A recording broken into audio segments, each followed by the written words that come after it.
¿Qué tal? ¿Cómo están amigos y amigas de esta comunidad? Seguimos platicando con ustedes, analizando desde diferentes ópticas, por supuesto, lo que fue esta jornada electoral de el 2 de junio, después precisamente los resultados que se han dado a conocer. Y se encuentra con nosotros, por supuesto, le agradezco como siempre muchísimo al doctor César Pineda que nos acompañe. Mi querido César, además de saludarte con muchísimo afecto, con muchísimo gusto y admiración, pues caray, un 2 de junio que planteas en un hilo muy interesante de X, que les recomiendo leerlo, muestra que se quebró la autoridad del sistema partidario. ¿Qué consecuencias trae esta elección del 2 de junio? Pero sobre todo, ¿qué provocó un resultado de esta naturaleza y si la oposición tiene derecho a decirse sorprendida?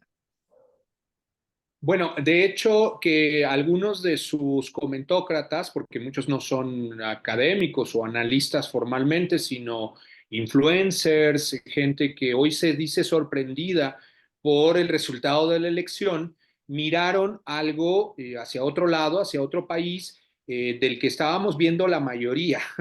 Esto es muy extraño, es una desconexión. En algunos sentidos se llama desconexión hegemónica, es decir, la hegemonía es la capacidad de ver lo que quiere la población, los gobernados, los subalternos, e incorporar algunas de sus demandas, algunas de sus visiones, pues porque ningún gobierno, ningún poder se legitima solo por la fuerza.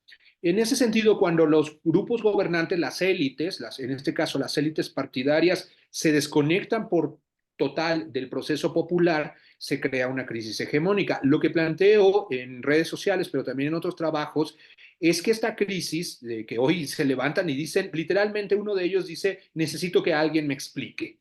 Y lo que estaba sucediendo es, lo que he propuesto es la ruptura o el agotamiento del sistema de partidos, ese que duró desde el 88, que se formó cuando aparece el PRD después del fraude electoral, el PAN, pues que había sido siempre el partido, pues que le daba cierta legitimidad al PRI a pesar de no poder realmente competir electoralmente, es decir, daba la idea de que sí había elecciones porque pues, el PAN participaba en ese sistema que en realidad era una simulación y que formó este sistema tripartito PRI, PAN, PRD, que curiosamente hoy es la alianza opositora. Y dos ideas muy rápidas para decirlo. La primera es que creo que la oposición no se ha dado cuenta que ese sistema está en crisis desde 2012. Es decir, es mucho antes del advenimiento de la cuarta transformación. Dos, que creo que se equivocaron por completo en su forma de ser oposición. Es natural, nunca habían sido oposición, pero tuvieron prácticamente una estrategia totalmente fracasada en cómo relacionarse con la cuarta transformación y López Obrador durante todo el sexenio. Es decir, el fracaso de este 2 de junio implica uno de mediana duración, desde 2012 que viene una crisis de credibilidad y legitimidad sobre estos tres partidos que fue avanzando a pasos agigantados. Dos, una actitud no solo no colaborativa, sino una oposición antidemocrática que bloqueó todas las reformas en el Congreso, no cerró filas en el momento de la pandemia, cuando en otros países todos los partidos políticos se cerraron filas alrededor de los ejecutivos o del primer ministro, sea el caso, porque era un momento donde la humanidad estaba en riesgo, donde utilizó mezquinamente todos los errores de la 4T, incluyendo las muertes de la línea 12. Nunca reconocieron los logros de la 4T. Entonces hay una actitud de simplemente de ataque y de bloqueo durante el sexenio de López Obrador y finalmente lo que hicieron en la campaña. Lo que sucedió, el fracaso electoral y que tiene que explicarse, en efecto, no es sencillo porque hay que explicar el agotamiento del sistema de partidos, la actitud de la oposición antidemocrática y boicoteadora durante todo el sexenio y la estrategia de campaña de estos meses centrada en López Obrador, con una mala candidata, aliándose el PAN, que es una fuerza un poco más representativa, aliándose con un partido prácticamente disuelto como el PRD o en evidente fragmentación como el PRI, no parece una estrategia ganadora. Y luego, y con eso termino, creo que la estrategia del discurso de odio y de mentira no funcionó. Llamarlo narcopresidente, narcocandidata, toda la tesis de la regresión autoritaria, la idea del voto oculto que no sucedió a favor la coalición opositora, la repetición una y otra vez de que las encuestas estaban compradas o mentían, y el balance exageradamente dramático de los errores de la 4T. Es una campaña basada en mentiras y no funcionaron. El cúmulo de estos tres elementos creo que explica el colapso de la alianza opositora. En este punto, mi querido César, ¿es irreversible lo que pasa con estos partidos políticos? A final de cuentas, como bien lo señalas, hablamos de un desgaste que se ha venido generando desde hace ya muchísimos años, de una decisión por parte de sus líderes de no ver lo que estaba pasando a su alrededor, de no entender o de no querer entender. Es irreversible después de los resultados que no solamente obtienen en esta elección, sino que son sumamente parecidos a los que fueron hace 6 años. Sí, hay que decir que es peor. Yo decía un dato de que en el año 2000, cuando triunfa Vicente Fox, estos tres partidos acaparaban el 90% del electorado. Hoy solo son el 30% menos del 30% del electorado entre los tres. Entonces, que si vemos en la mediana duración, en estos 24 años, han pasado de ser el centro político del país a ser una fuerza minoritaria. Esa es la crisis del sistema de partidos donde la gente ya no cree en esos partidos. Por eso dio la oportunidad a Morena e incluso por eso el crecimiento de Movimiento Ciudadano. Se está formando un nuevo sistema de partidos, especialmente ahora con Morena y con Movimiento Ciudadano. Hay que ver cómo reaccionan las dirigencias de la coalición opositora, pero para mí el PRD está en una crisis terminal, creo que eso sí es irreversible. Creo que el problema tanto del PAN como del PRD es que abrazaron a una fuerza deslegitimadora. Es la fuerza, el Partido Revolucionario Institucional, uno de los partidos no solo con más negativos, así suena muy bien en las encuestas que dicen la pregunta, ¿por cuál partido nunca votaría? Tiene, dependiendo de la encuesta, alrededor del 50%, 60% de los votantes nunca votarían o volverían a votar por el PRI. Esto sucedió después del gobierno de Peña Nieto, y el gobierno de Peña Nieto terminó con un 70% de desaprobación. Pero creo que no se alcanza a entender que lo que se produjo durante el sexenio de Peña fue una ruptura completa de la credibilidad y un rechazo que no, insisto, no es como en una democracia normal, en el Bundestag alemán, donde dices, bueno, a veces termina su gestión un partido, vamos hacia el otro, los votantes simplemente muy de manera civilizada, racional, votan por otro partido y por otra coalición. No, lo que sucedió es una crisis total del sistema de partidos, un repudio. No solo fue un voto de castigo lo que sucedió en 2018, es el repudio total a las tres fuerzas que hoy estaban aliadas.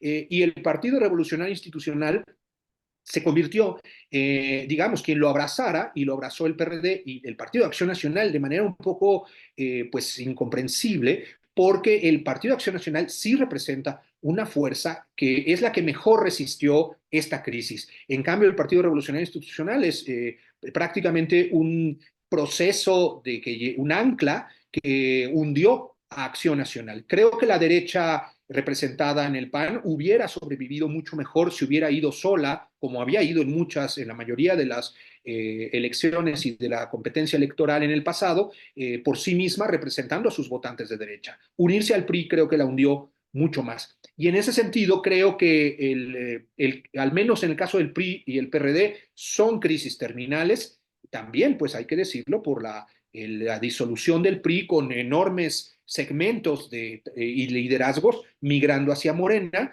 pero también, y en el caso del PAN tendremos que ver cómo reacciona. Tendrían que, como en otros países de democracias consolidadas, las direcciones tendrían que renunciar inmediatamente, tendría que iniciar un proceso de autocrítica, pero no lo hicieron en 2018, lo que apunta a que quizá no lo hagan ahora. Creo que el sistema de partidos quizá podría formarse entre Morena, Movimiento Ciudadano y quizá dos nuevas derechas, o sea, el Partido Acción Nacional, si realmente reconfigura su proyecto, que creo que no va a desaparecer, pero también creo que aparecerá tarde o temprano un partido de extrema derecha que ya no se siente representado en Acción Nacional y que durante mucho tiempo lo mantuvo disciplinada esa extrema derecha. ¿Quién perjudicó más a quién, querido César?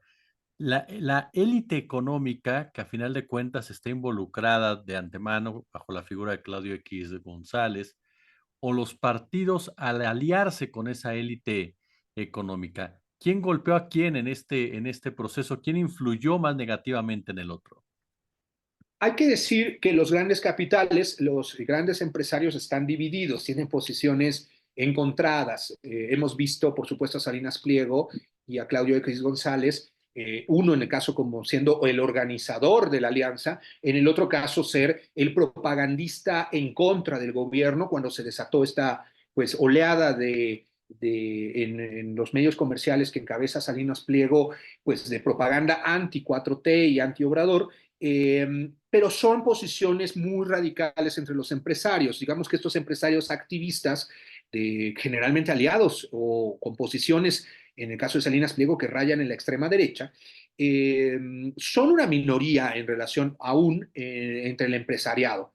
Eso es importante decirlo. Creo que el gobierno de López Obrador no afectó realmente los intereses del empresariado, por eso hoy hay estabilidad y creo que este sector enloquecido, hay que decir, poco a veces delirante, se alió efectivamente a posiciones poco institucionales de los tres partidos. Un pragmatismo, ultrapragmatismo del PRD, un PRI en descomposición completa de corrupción, el propio liderazgo totalmente penetrado con declaraciones que todos escuchamos de las formas autoritarias en su propio partido y corruptas en relación al uso de los recursos públicos que recibe cada partido, y una dirección totalmente incapaz, totalmente cegada de Marco Cortés, que es, digamos, con lo que los elementos que estoy diciendo combinados entre sí explican bastante de la incapacidad estratégica de la alianza opositora. Es decir,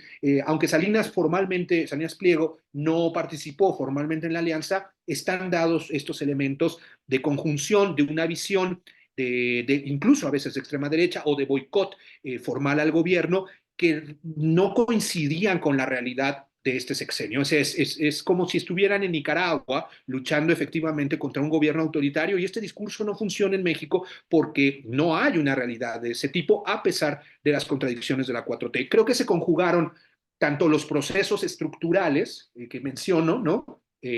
La crisis del sistema de partidos, con liderazgos muy agotados y muy ciegos frente a sus propias ideologías y sobre todo la incapacidad de hacer una oposición que debió colaborar en el Congreso, es decir, si las reformas de López Obrador no satisfacían a la oposición, debieron o presentar otras iniciativas o modificarlas en el debate parlamentario democrático. Si la pandemia tenía errores, debió cerrar filas y favorecer otra política de salud o de emergencia pandémica, es decir, una actitud democrática donde los partidos y cogobiernan o son efectivamente elementos de contrapeso positivo a quien encabeza el Ejecutivo. Lo que vimos es una oposición que se centró en el discurso de odio y creo que ese discurso de odio no le gustó al electorado.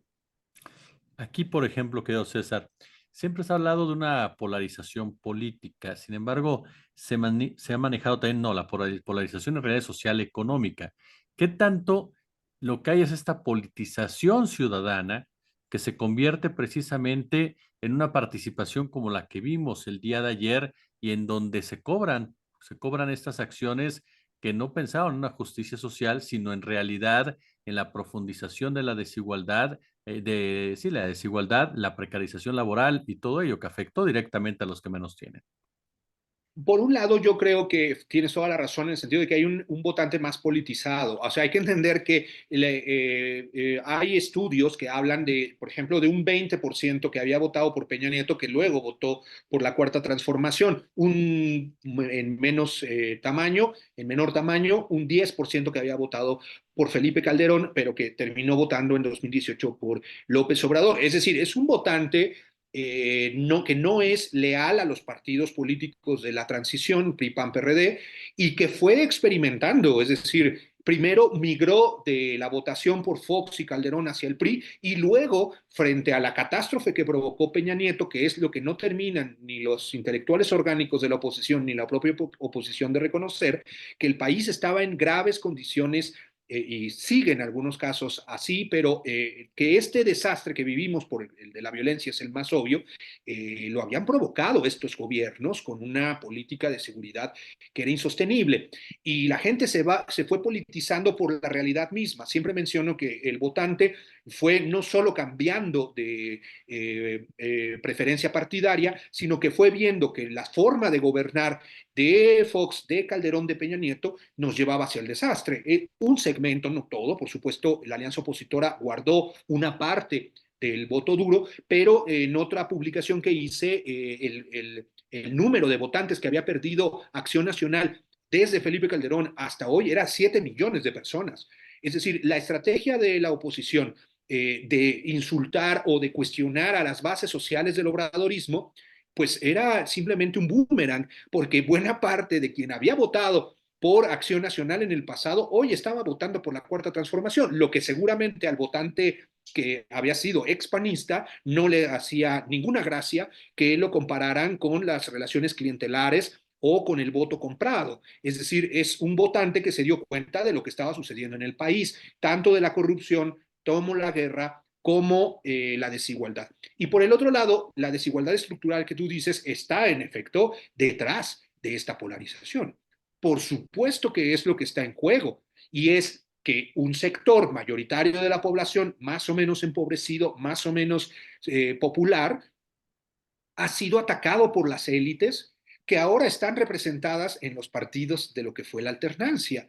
Los partidos se simbolizaron a las élites, tanto económicas como incluso raciales, por llamarles de algún modo, sabemos que las razas no existen, pero que la blanquitud de la élite, la oligarquía que tiene el poder económico en este país, hay incluso una canción de un rapero que dice, todos los blancos son ricos, pero les llaman mestizos, porque todos vemos cuando entramos incluso en las zonas de enorme riqueza, pues que empieza a cambiar el color de piel. Esto que está oculto, este racismo oculto, esta concentración del poder económico y la representación simbólica de los partidos de la defensa de esos intereses, hizo que la gente estallara en indignación contra los partidos que no solo eran corruptos, no solo habían desatado una guerra, sino que ahora, durante todo el sexenio de López Obrador, se desató un odio hacia los pobres, hacia las clases populares.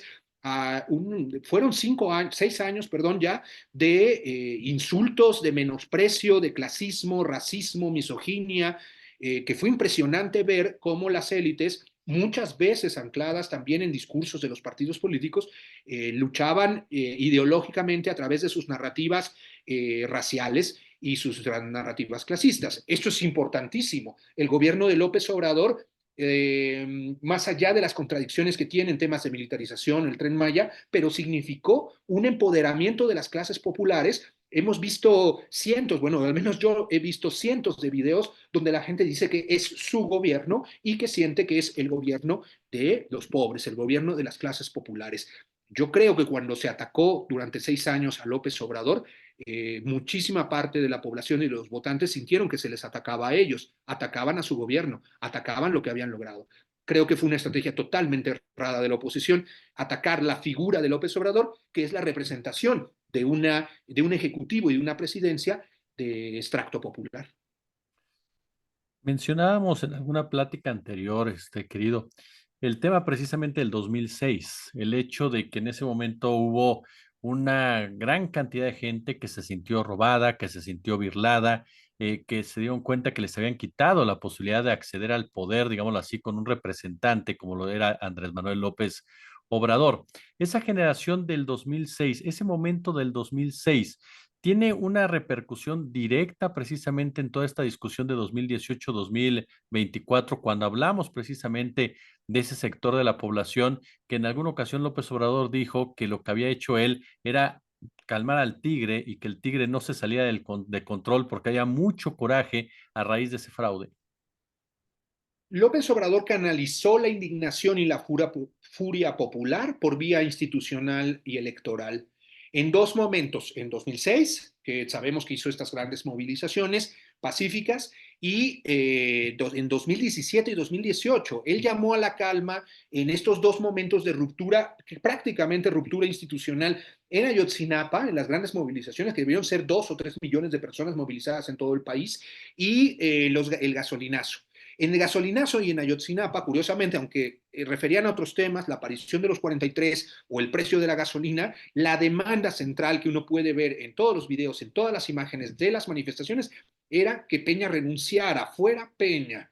Es decir, era un momento preinsurreccional. La gente se estaba, el hartazgo había llegado a tal punto que había miles y miles de personas dispuestas a salir a la calle y protestar espontáneamente para exigir la renuncia de Peña Nieto. Esa furia se tradujo en votos en 2018, pero hay que recordar que entre 2006 y 2018 los votos por López Obrador se duplican. Es un fenómeno que no sucede normalmente. Es decir, tenía entre 14 millones y 15 millones de votos López Obrador, y lo que tuvo en 2018 son otros 15 millones de personas. Entonces, lo que vemos, es lo que no entiende la oposición, es la migración gigantesca de sectores del PRI, del PAN y los jóvenes, que en cada proceso electoral viene una nueva generación de votantes, votando por la Cuarta Transformación o por López Obrador.